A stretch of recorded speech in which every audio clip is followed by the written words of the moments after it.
You're listening ad-free on Amazon Music.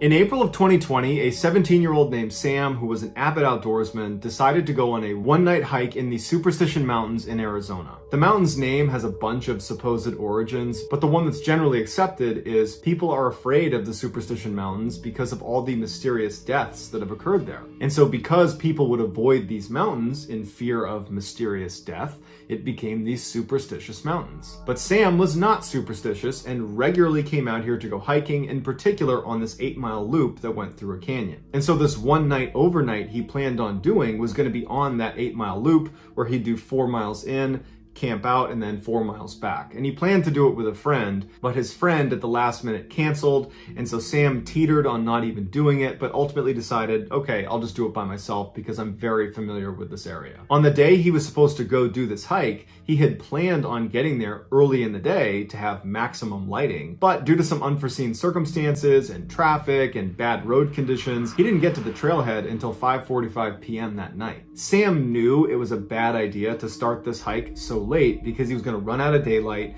He probably was not going to make it 4 miles to the point where he planned on camping out, but he figured with his good health and fitness, he could probably quickly make his way to the 2 or even 3 mile mark, and there were some suitable campsites there. And so he decided he would kind of risk it and just try to go as fast as he could and use the daylight he had to reach a suitable campsite. But he wasn't able to move as fast as he thought he could, and soon the sun was down and it's totally dark, and he's got his flashlight, but that only is able to shine like 10 feet in front of him. And then at one point he nearly falls off of this rock, and he knows had he fallen, he would have gotten really badly hurt, and he's 15 miles away from the nearest help, and he's in a bad cell phone service area, and the roads getting out here are treacherous. No one knows exactly where he is, and it dawns on him that you've made a pretty bad choice, and you should stop right now and make camp here and not try to risk it any further. And so as it happened, where he was, there was this forest right nearby, and he could see there was a clearing about 30 feet off the path when he shined his light. And so he walked into that clearing, and he found it was a great spot to make camp. And in fact, on the edge of this clearing was the remnants of a fire pit. It was very old, but it at least showed someone had camped out right here, and they seemed to have made it just fine. So suddenly he was feeling pretty smart, and he felt pretty good about where he was staying for the night. Now, Sam intentionally did not bring a tent. He liked to sleep on a sleeping pad with a sleeping bag over that, and then he would string up a tarp over the top of him in case it rained. And since this clearing was surrounded by a bunch of pine trees, he was able to string up his tarp over the top, and it was perfect. And pretty soon he had a fire going, and then he cracked open a can of beans, and he began eating his dinner. And as he was eating, he started to get a sense that something was off, something was not right. He began scanning the tree line as if he was going to find something out of the ordinary, but his visibility was incredibly limited because he was sitting right up against a fire. And if you've ever sat next to a fire in a dark forest, your visibility is like 5 feet in a circle around the fire. You really cannot see beyond that. And his vision was also limited by all the pine trees that encircled his clearing. So he really could only see what was immediately around him, nothing else. And he starts thinking, that's gotta be it. Maybe I'm just nervous because I have no visibility. But as he's rationalizing this kind of bad gut feeling, a rock the size of a marble comes soaring into the campsite and lands at his feet. And he looks down at the rock, and immediately he connects that to that sense of dread he had. And he's looking around a little more aggressively now, but again, his vision is very, very limited. And so for the next 15 minutes, Sam is really aggressively scanning the tree line and listening really intently, and he doesn't hear anything. He doesn't see any more rocks get thrown. And so he begins to rationalize and convince himself that there's nothing wrong here. That feeling I have, oh, don't worry about that. He starts telling himself, I must have kicked a rock. That's what it is. Or maybe a rock fell off a tree.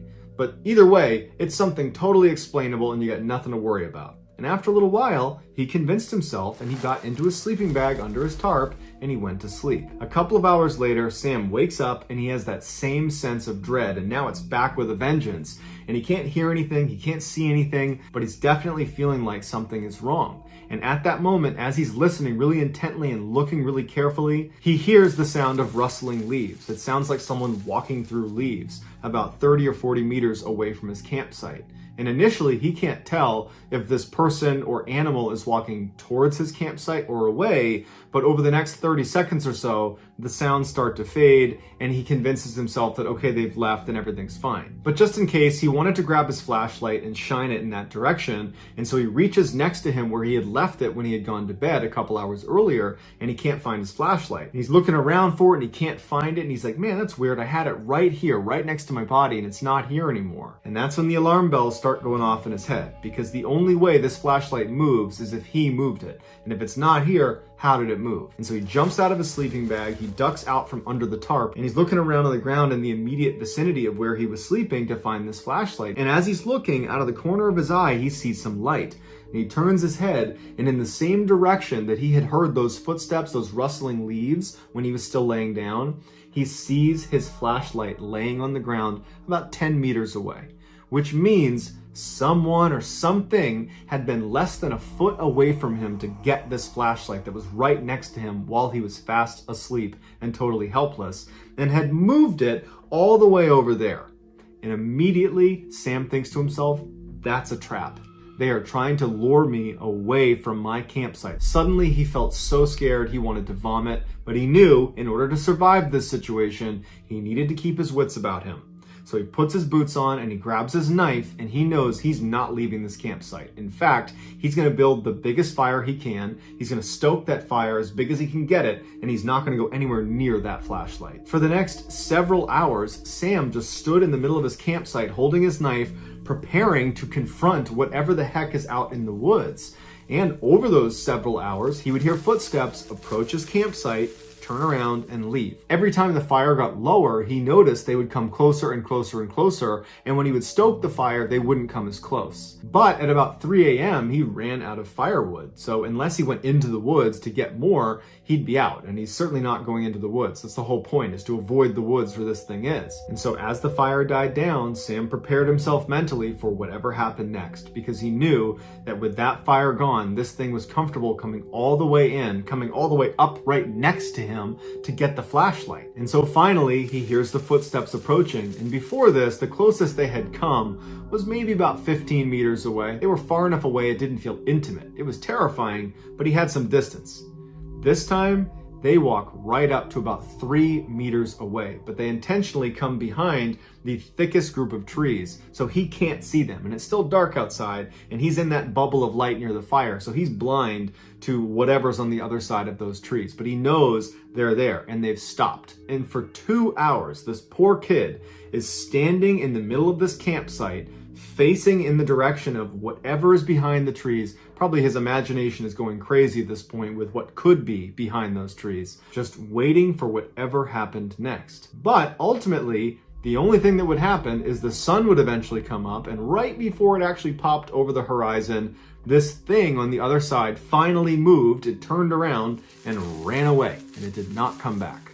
And so when the sun finally did come up, Sam didn't just charge out of there because he's still thinking there could be a trap. He waited until it was totally full sunlight, and then he packed up everything he had, and he practically sprinted back to the parking lot, back into his car, and he drove nonstop for 20 miles until he got to a gas station where he could park and collect himself. And when he got there, he got out of his car and he went in and he got a drink, and when he came out, he noticed someone had written something on the dust on the back window of his car. And he walks over and it just says, "Sleep well?" ? Sam is confident whoever was stalking him at his campsite is the same person or group of people that wrote this message on his car. And now Sam just wonders, what would have happened if I retrieved that flashlight?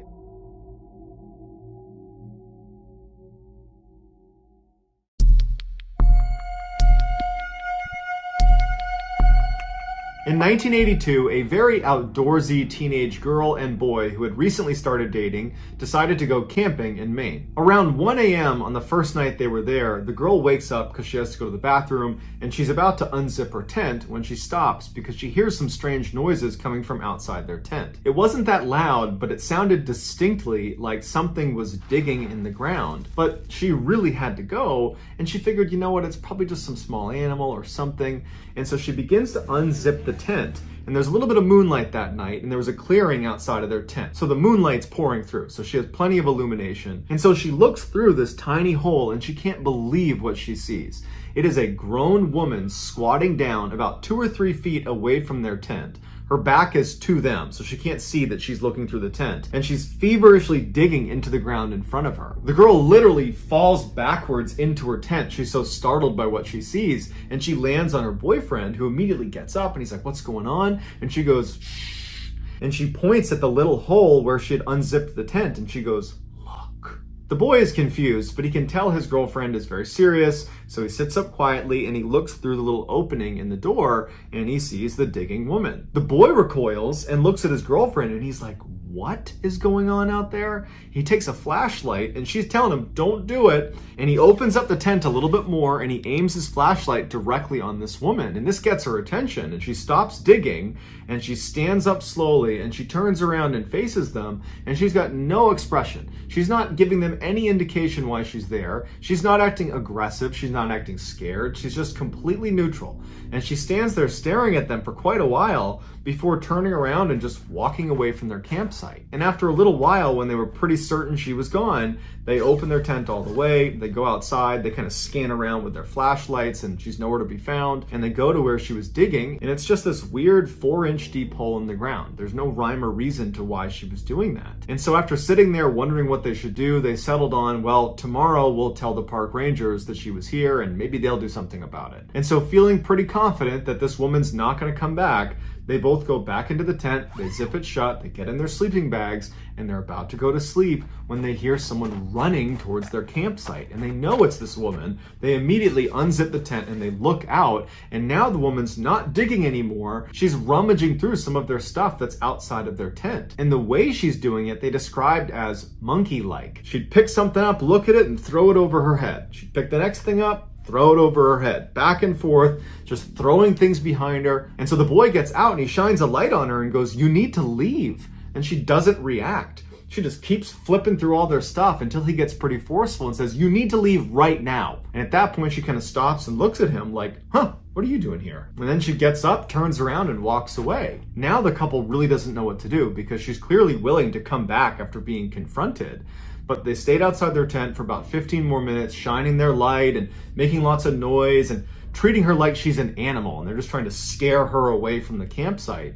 And after a little bit of time, they thought, okay, there's no way she comes back now because, we were pretty aggressive with her this time and she seemed to really get it. They both do go back in the tent, and as soon as they zip it shut, they hear her come running straight back to the site, like she was literally waiting in the wings for when they went back in the tent. And this time she runs back to the hole in the ground and she's just feverishly digging into the ground as fast as she can. And this time they come out of their tent and they're mad and they are screaming at this woman to get the F out of here. What are you doing? And this seems to kind of frighten the woman, who gets up and she looks at them like, "Why are you yelling at me?" And she runs away, and it looked almost animalistic the way she was running away, like she was feral. The boy and the girl are totally shaken up at this point. It's about 1:30 in the morning and this woman just keeps coming back to their site and they don't know what to do about it. So they turn on some lanterns and they turn on their flashlights and they decide, we're just going to stay outside until the morning. That way we know she doesn't come back and doesn't steal anything from us. But by about 3:30 in the morning, they've been outside for 2 hours. They're getting cold. They're super tired.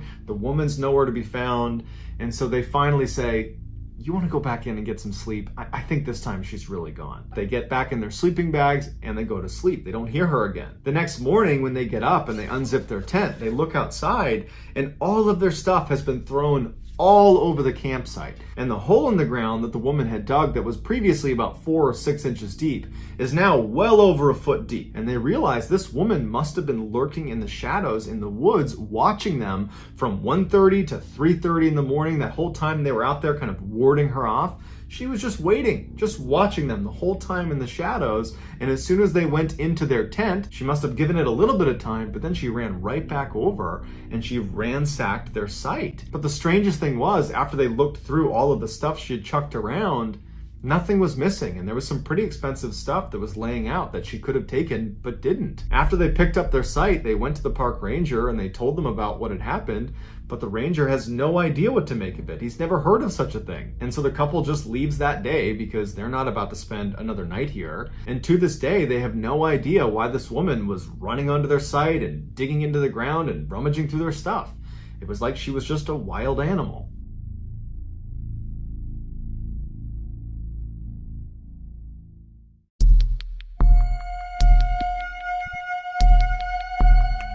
In the early 2000s, a teenager named Eben and his father would regularly go hunting in the Georgia backcountry. When Eben turned 14, his father befriended a very wealthy landowner in Georgia who offered them access to one of his best private hunting areas. And just a couple of days later, on October 5th, Eben and his father would take him up on the offer. They woke up super early and they drove out to the edge of this property that was actually fenced in. And they went to a main gate where they had the combo that this guy had given them. They punched in the combo, opened up the gate, drove in, shut the gate, locked it, and then continued down the access road. They followed this road for about 2 miles where it came to a stop right outside of this huge forest. They parked their truck, they got out, they put on their gear, and in the pre-morning darkness began hiking into the woods. Even though they were there primarily to hunt, Eben and his father secretly enjoyed just hiking around the woods and camping out, and any chance they got to extend their hunting trips, they would, even if the hunting wasn't good. And so since they spent a ton of time in the woods together, they noticed almost immediately when they walked into this particular forest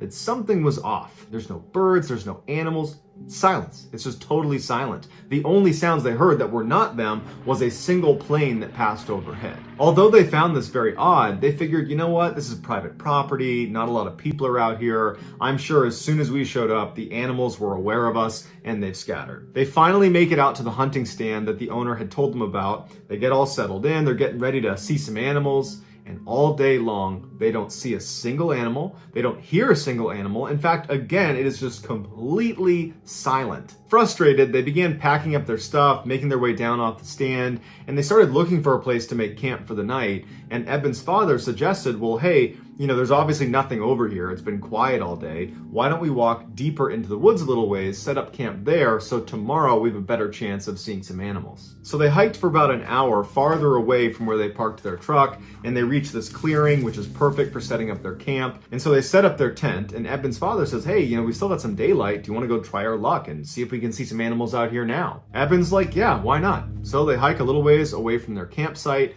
and they set up their blind, and once again, they don't see any animals. It's totally quiet. And so they turn around and they start heading back.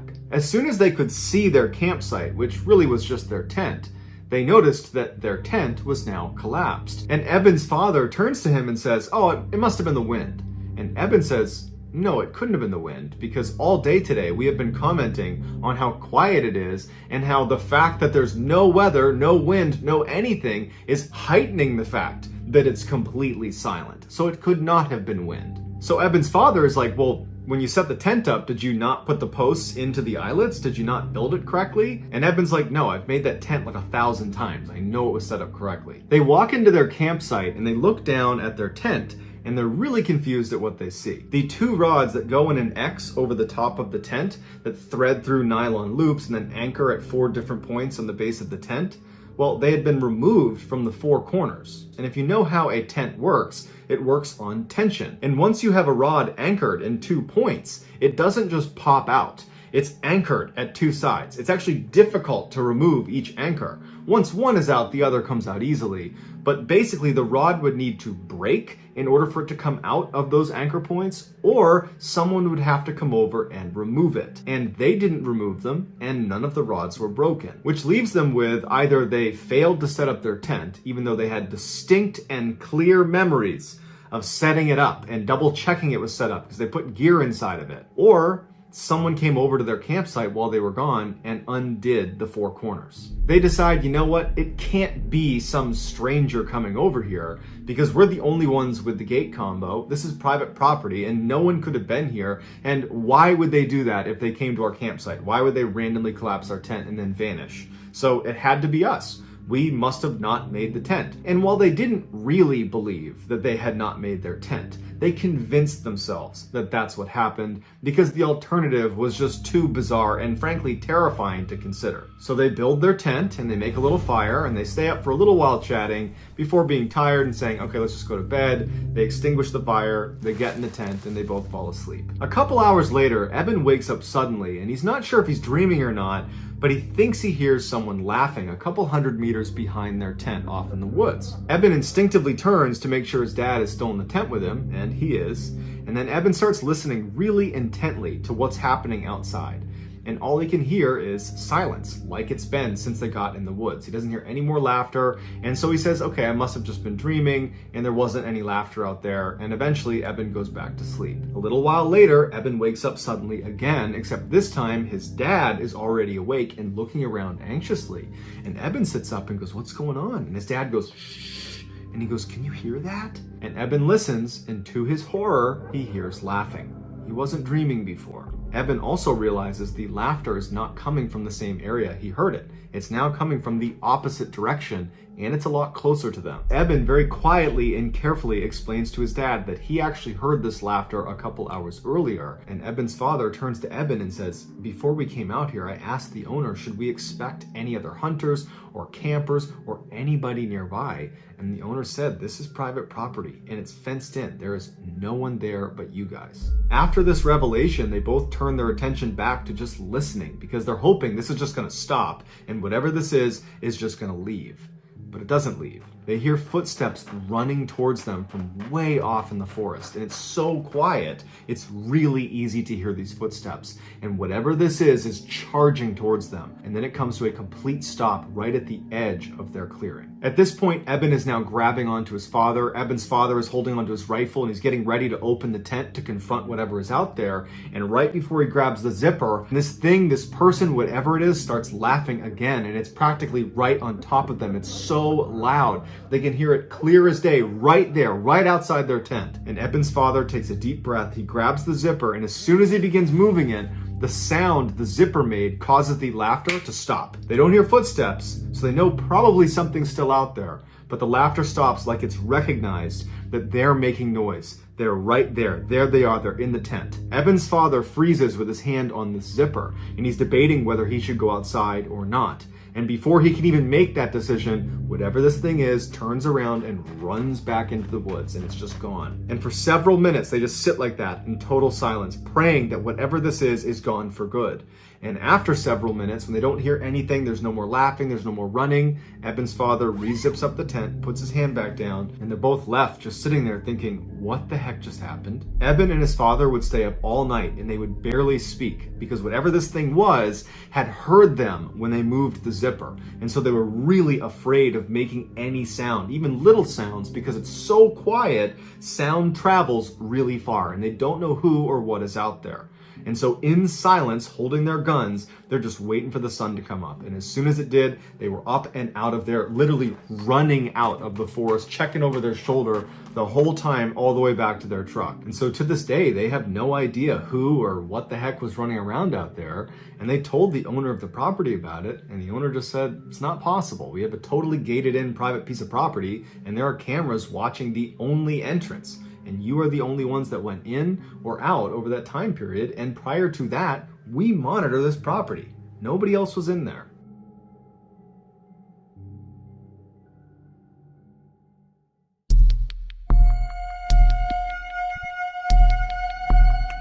In 2016, a 25-year-old Wall Street banker named Matt was camping near Mount Rainier in Washington state. His job was so hectic that in the rare times he got a chance to, he would disappear into the wilderness for a few days to clear his head. Despite living in one of the biggest cities in the world, Matt was actually a very competent outdoorsman. And so for this trip, he decided he would stay way off any trail, deep in the backcountry in random locations. On the first night, he found a nice clearing in the trees, and so he set up his campsite there. He ate some food over his fire, he pitched his tent, climbed inside, and within a few minutes, he was fast asleep. Several hours later, Matt woke up to some strange sounds coming from outside of his tent. It sounded like a couple of animals or maybe one animal moving around right outside. And so after a while of just hearing this constant sound, he rolled over and he barely unzipped his tent flap just to look out and see if he could see whatever animal it was. And what he saw shocked him. There was a man sitting in front of his fire pit. There was no fire in his fire pit. And the guy was just sitting there with his hands on his knees, looking straight down. And periodically he would just kick his feet in the ashes of the fire pit. And Matt didn't even know what to do, so he's just looking at him through this little tiny gap in his tent. And this man all of a sudden looks up directly at Matt and makes eye contact with him. And the guy's eyes go wide and he stands up, turns around, and runs away from Matt's campsite. Matt has no idea how to react to this, and so he just quickly unzips his tent, jumps outside, and shines his light into the forest looking for this guy. He's thinking to himself, who is this guy? I am in the middle of nowhere in the backcountry of Washington State. How long was he sitting outside there for? What does he want? And so as Matt is trying to make sense of this totally weird thing, he's thinking, okay, I'm going to look out and I'm going to see his flashlight somewhere, or I'm going to see his campsite. You know, maybe he's set up nearby, and he's looking around into the total darkness. He's looking through all the trees, any light source anywhere out there he would see. And there's not one. There's no fire, there's no flashlight. There is nothing. And so eventually Matt goes back inside of his tent, he zips it up, and he's just left kind of dumbfounded. He can't understand how some person was just sitting outside of his tent for no apparent reason and then vanished into the forest without even turning on a flashlight. And so after a very restless night, finally the sun came up again and Matt was very relieved. He stepped outside, and after a little bit of time now from this strange incident, Matt started to tell himself that all that was is some guy happened to set up his campsite nearby. It is possible, albeit rare because we're in the backcountry, and maybe he was just intoxicated and he wandered over here, and you know, stranger things have happened, so that's probably all it was. And so Matt felt like there was nothing to worry about. He packed up his campsite and he began hiking into the forest. Matt didn't have a planned route. Instead, he had a map and a compass, and he began just kind of wandering in the forest, kind of exploring wherever he wanted to go. And over the next 2 days, he covered at least 10, maybe 15 miles in kind of random zigzag directions. He found a nice clearing and he set up another campsite.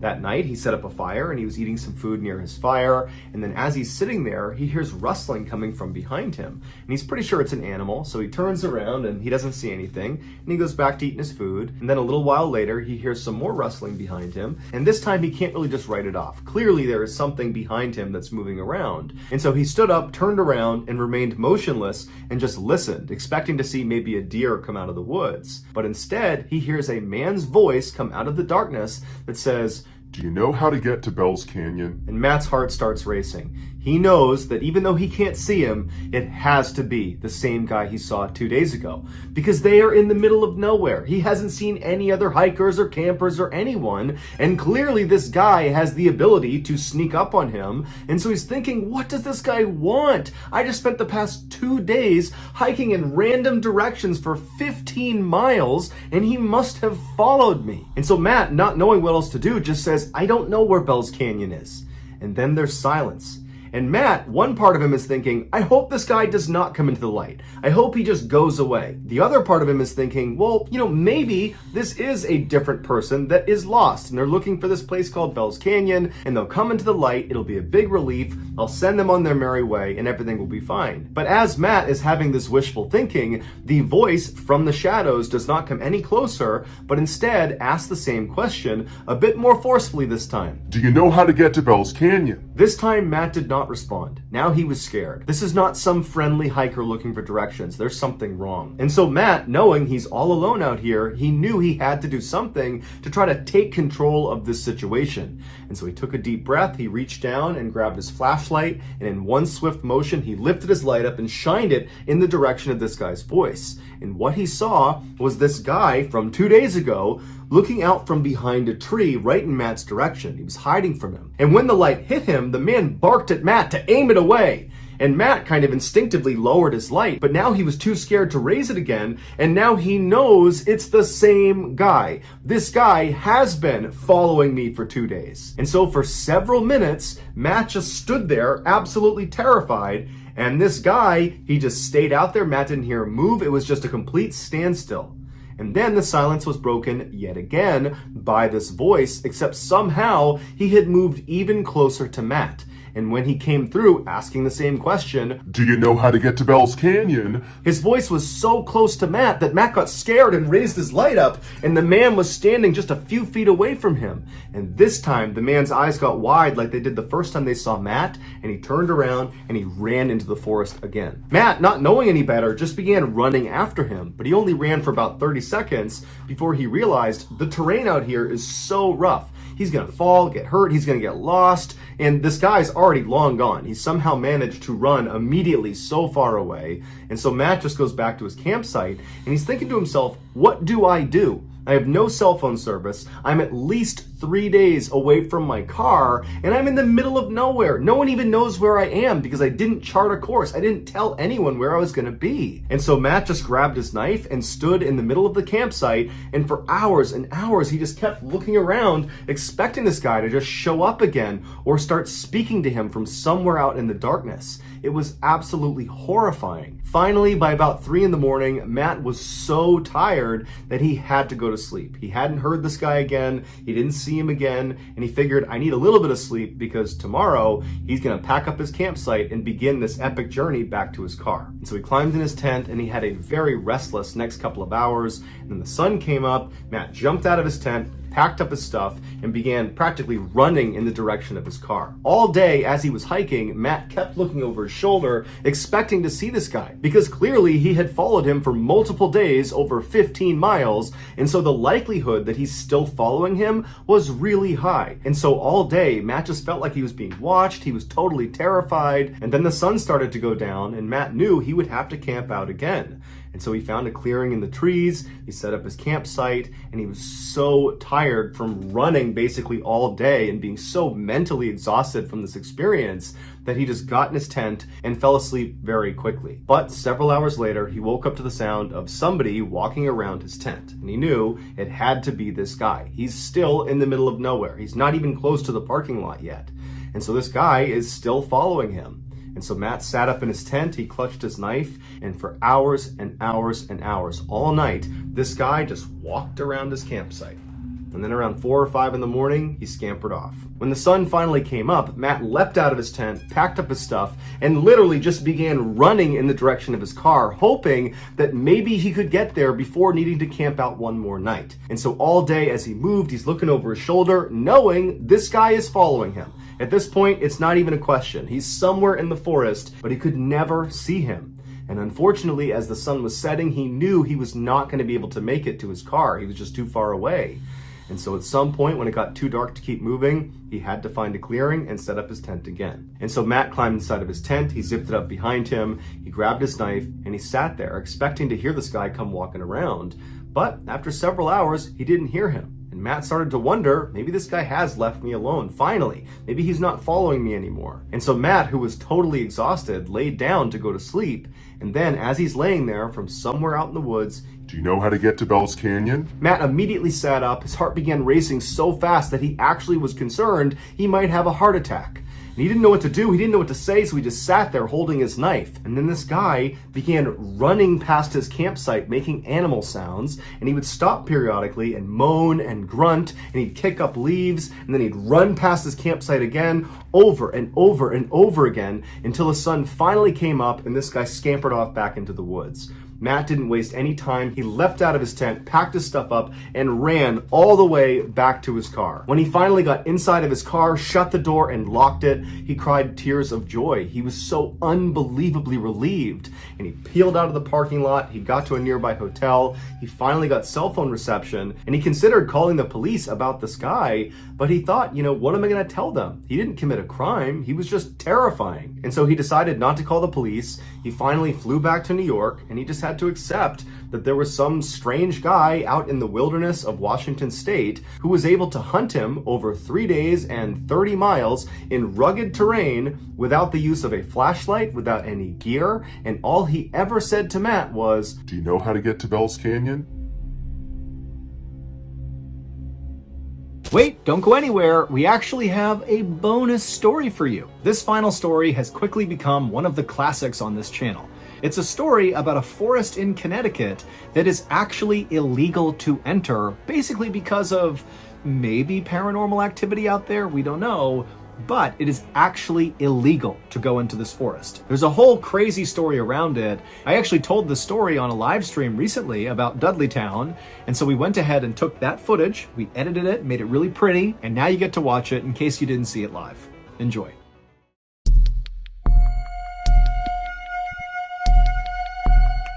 In the summer of 1906, there was this couple, Dr. William Clark and his wife Harriet, and they were up in northwestern Connecticut, and they're driving along this winding country road in a place called Litchfield County. And as they're driving along, it's so scenic and beautiful with rolling hills and green everywhere. And what they were doing is they were looking for a location in this area that could serve as a location for their second home. So Dr. Clark was an oncologist, and they lived back in New York City, where he and his wife lived kind of a fabulous life. You know, he was super successful. He was not only an oncologist, he was a big-time professor as well. And so they lived this amazing life in New York. But, you know, their lives were really hectic. You know, New York City is a hectic place. Add in the fact that they were very social people, always going out and going to functions and this and that. And so they had some extra money, and they wanted to, you know, buy or build a second home that would kind of serve as their retreat away from the city. And after, I guess, looking all around the country, they found Litchfield County was kind of like the opposite of New York City. I mean, very few people were living there at the time. And again, it's this beautiful scenic place. And so it just seemed kind of like the perfect spot. So again, Dr. Clark and Harriet, they're just driving along, beautiful day, and they eventually, in Litchfield County, they eventually reach this beautiful red wood-covered bridge, and they go over it, and when they get to the other side, their field of view opened up because there weren't as many trees right on the other side of this bridge, and they suddenly had this view up and to the right, maybe, you know, half a mile away or something, of this weirdly shaded forest. Now you got to remember that basically everywhere they're looking, there's trees everywhere. I mean, it's very densely forested everywhere, but there was just this one kind of rise, like a pretty big hill, a prominent hill that was really dark, like totally shaded. And it was because there's two mountains or two hills on either side of it, almost creating like a valley. And so it just looked like, wow, that's a very shaded forest. And as you'll see, it's actually called the Dark Entry Forest, in part because of how shaded it is. And so they've just come out of this bridge, and they're seeing this area up on this hill. There's no buildings, nothing. It's just trees. And there was just something immediately about it that really stood out to Dr. Clark and his wife. And they noticed that the road they were on, there appeared to be like an access road that kind of splintered off the road they were on that appeared to go up into that forest, the Dark Entry Forest. And so they look at each other and they're like, hey, let's go up there. Maybe that's the place where we can find our spot for our second home. And so Dr. Clark pulls off the main road, goes on the access road, and he begins making his way up towards this kind of darkened forest area. And really quickly, the road itself was very overgrown. You know, at first it seemed like it was relatively well maintained, but the farther up they went towards this dark forest, the rougher it got, to the point where Dr. Clark couldn't even drive on it. There was too many potholes and everything. So they end up pulling the car over and parking. And at this point, they're actually in a bit of a clearing, and they can actually see up ahead of them where they parked. It looks almost like an entry point to the forest. The tree line is right in front of them, and there's kind of like a gap in the trees where this rugged road kind of continues into the forest, and they continue walking on foot towards the entry of this forest. Again, it's beautiful, scenic, very sunny, beautiful day. They're super excited, and they walk into the shade of the forest. And right away, it's like all the sunlight basically vanishes, but not in a spooky way, kind of like they lowered the brightness slightly, and it's very quiet. And, you know, the canopy in Dark Entry Forest is known for being really, really thick. And so not much light was pushing through, but it created almost like, it was like they were walking into a bubble. You know, it's just pure, unadulterated silence and peace. And as they're walking on this road, which quickly becomes mostly like a little path. It doesn't even look like a road at some point. It's just kind of like grass that's been pushed down. Clearly, not many people or anything is coming into this forest, at least not from this direction.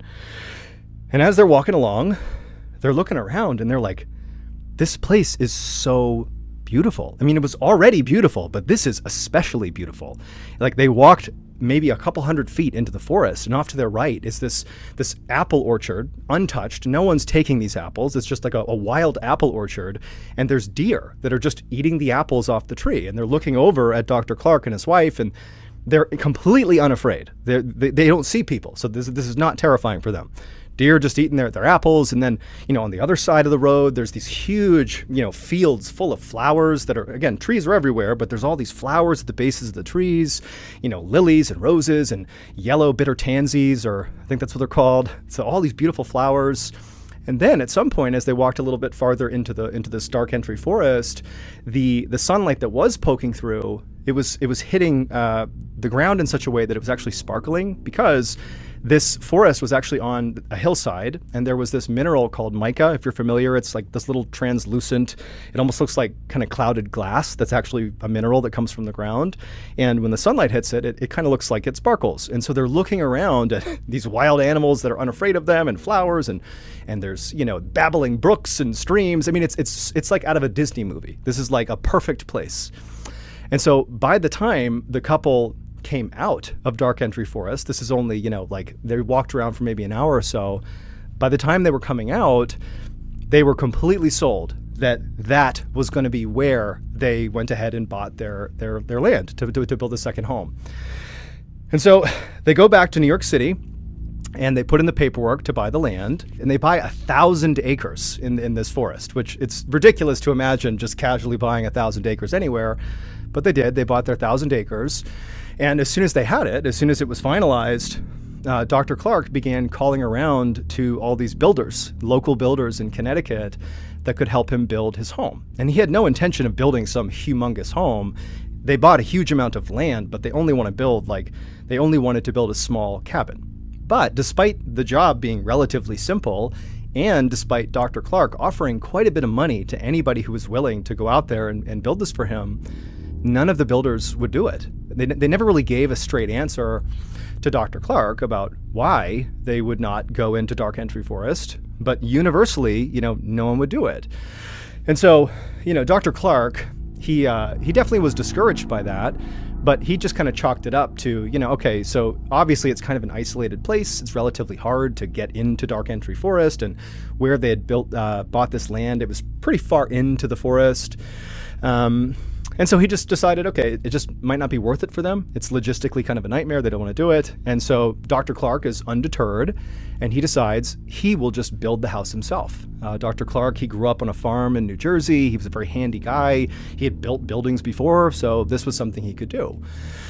And so over the next several months, every weekend, Dr. Clark would make his way on his own to Dark Entry Forest, and it also was full of owls that were hooting all the time. So there's like this audio side of being in this forest, which is really intense. Like there's owls hooting constantly.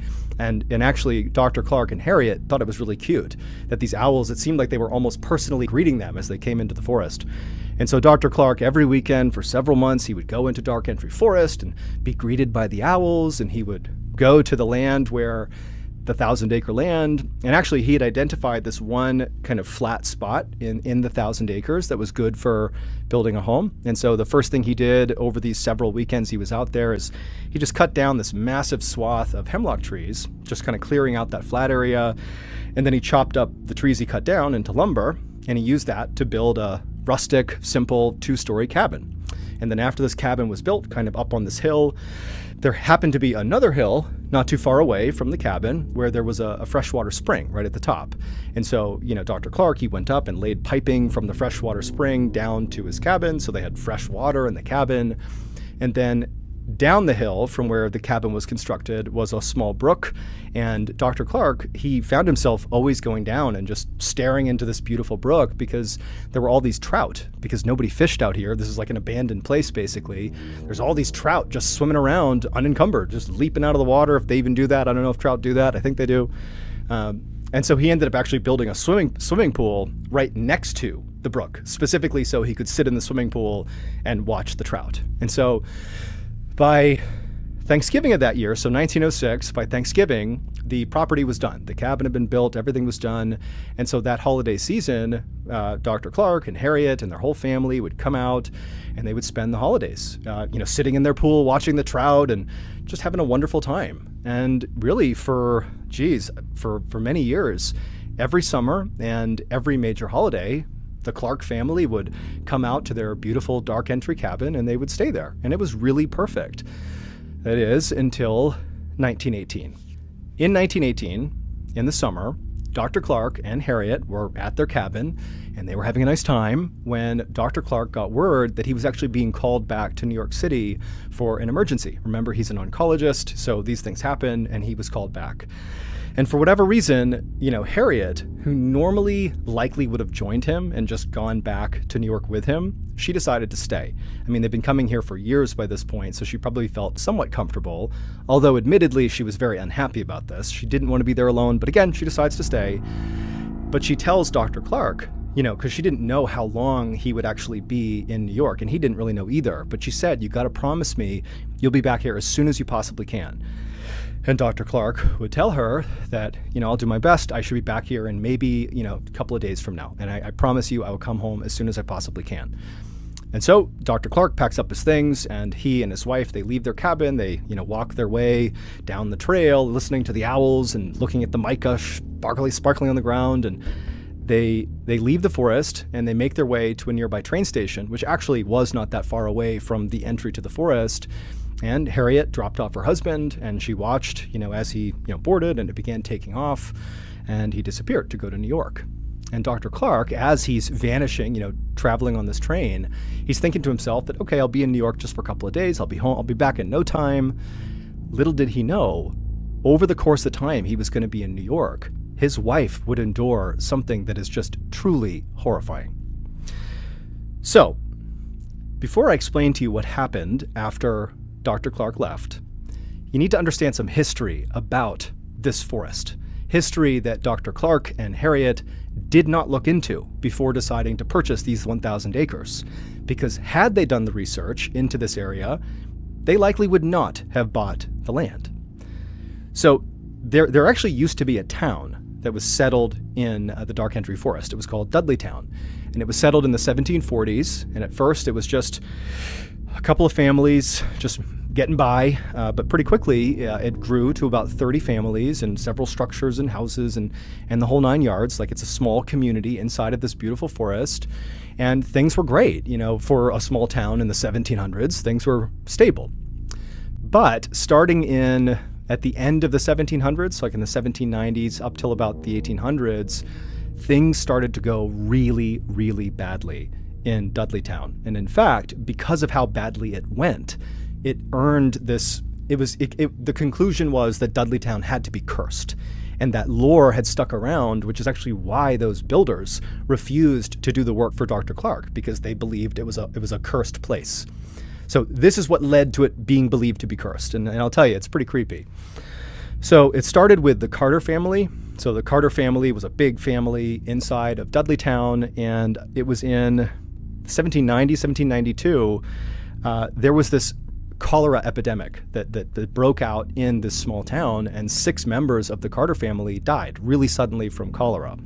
And the remaining members of the Carter family, which was significant, I think there was a dozen people still left, might have been a few less than that, but a pretty good chunk of people, they were so grief-stricken from the loss that they decided to just literally abandon their houses in Dudleytown and go back to New York City, where they happened to be from as well, same as Dr. Clark.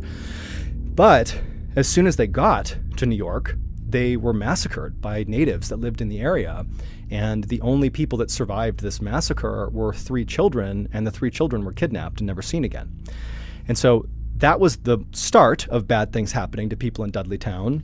The next thing that happened is there was a guy named Hollister. We don't know his last name, but he either fell off a roof or he was pushed. We don't really know, but either way, he died.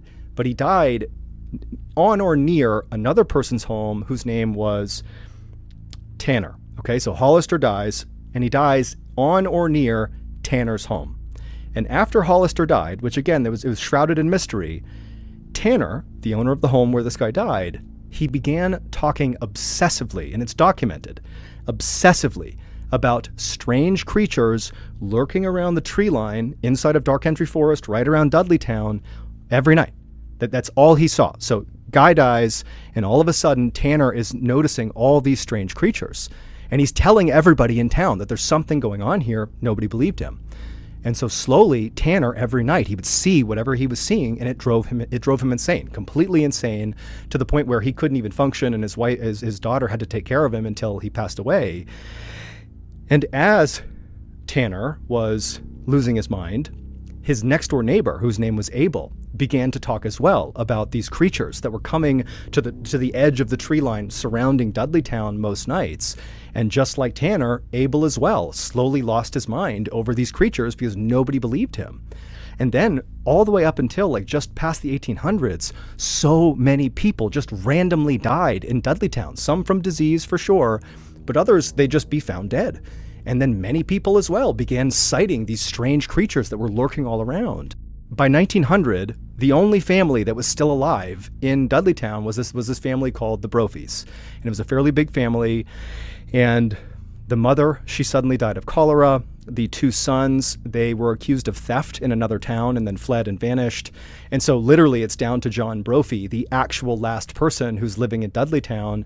And one night, he didn't know why, apparently he didn't know why, but his cabin burned to the ground. And after his cabin, or while his cabin was burning, people were called out. They saw the smoke. They came out to put out this fire. And the last anyone saw of John, who's lost his whole family, he's lost everything, is he just turned and walked deeper into the forest and was never seen again. And no one could find him. That was it. And that was the last person who lived in Dudleytown. And that marked the moment that Dudleytown went from, still being occupied to being a literal ghost town. And you can actually look up the newspaper article that documented the moment when Dudleytown became a ghost town. No one lives there. A few years later is when Dr. Clark and Harriet were taking their stroll through Litchfield County and up into Dark Henry Forest and saying, wow, this is the place for us. And they saw the ruins of Dudleytown. They walked past the crumbling foundations of these old homes, and there was all these remnants of this town that was still there, but much the way they viewed the owls as being kind of charming, they also viewed this rundown old town that was gone as kind of cute, and it made them want to stay there more. So they were aware of the town, but didn't do the research. Apparently Dudleytown was cursed, and that is where they bought their land. So, fast forward to 1918. So Dr. Clark, he's left for this emergency trip to New York, and it would turn out he was only needed in New York for 36 hours. It was, as short as he could have expected it to be. So less than 2 days later, keeping his word to his wife, he's back on a train, and he's heading back to that stop where Harriet had dropped him off near the Dark Henry Forest. And although this was rare that, Dr. Clark would leave his wife in the cabin, he expected her to be waiting for him at the train station. They didn't have an exact time that he was going to be there because it wasn't not entirely planned, but he had said, I'll be here in like 1 or 2 days max. And so he just kind of expected his wife to check the schedule and be at the train platform. But as he's pulling into the station, he sees his wife is not there.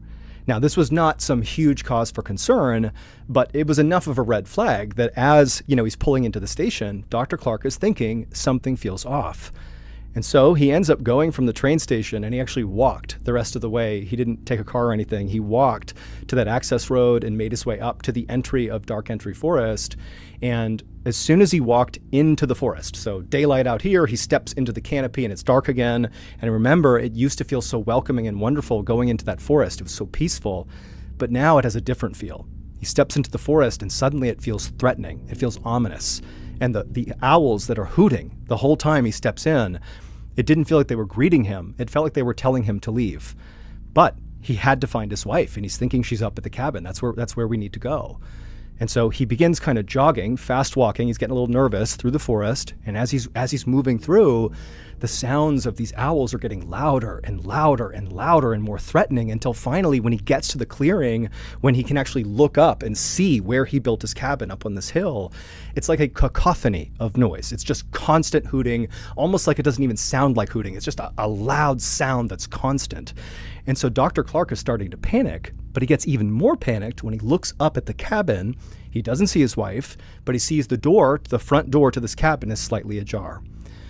And so Dr. Clark, he runs the rest of the way up the hill, owls hooting the whole time. He gets to the door and he's terrified. He knows there's something wrong here, but he gets the courage. He opens up the front door, and the second he steps into this home, which he has loved and spent years and years in with his family, he steps in and everything is different. Instead of it being peaceful, he now feels this almost high-pitched sound, like inside of his head for a second, and he's confused. And then he hears what sounds like maniacal laughter coming from the second floor. He doesn't see anybody on the first floor. He thinks it's his wife, and so he charges upstairs. He gets to the landing, and he sees the door to his bedroom, where he would expect his wife to be, is slightly open, and he can hear this laughter coming from inside of this room, this maniacal, crazy, loud, high-pitched laughter. And he's totally panicked. He goes to the door, and he opens it up, and there, in the back corner of the bedroom, is his wife. And she's in the fetal position, and her mouth has been opened as wide as it can go. And the laughter that he's hearing is coming out of her body, but her jaw isn't moving. Her chest is heaving, and this maniacal laughter is just coming out of her as she stares him dead in the eyes. And so Dr. Clark, he was so terrified at what he was seeing and all the hooting and all this craziness going on that he just turned and ran away. We don't know what happened to Harriet Clark over those 36 hours that her husband was gone, but something happened to her. And when she was taken away from this cabin, the only thing she would say is the strange creatures kept coming back. I kept seeing strange creatures. The same thing that all the people in Dudleytown had said that caused them to flee the town. And so we don't know exactly what became of Harriet. There is one account that says she was forever, she went to a mental hospital and stayed there until she passed. Another account says she went back to New York with Dr. Clark, where she took her life. But either way, the final thing was she claimed to have seen the strange creatures and lost her mind as well. Following this story, Dark Entry Forest really took on this unbelievable legend. I mean, people knew about this story. They knew about the legend of the 1700s and 1800s, but this felt recent. I mean, this was a documented case of this doctor's wife. And so it spawned a lot of people going into Dark Entry Forest to see what's out there. And lots of people who go into that forest before it became illegal reported feeling phantom hands slapping them on the back and feeling really intense pockets of cold air. And actually, the very famous paranormal couple, Ed and Lorraine Warren, in the 1970s, they went out and ran this special series about what happened in the Dark Entry Forest. And they came out and said, absolutely, that forest is demonically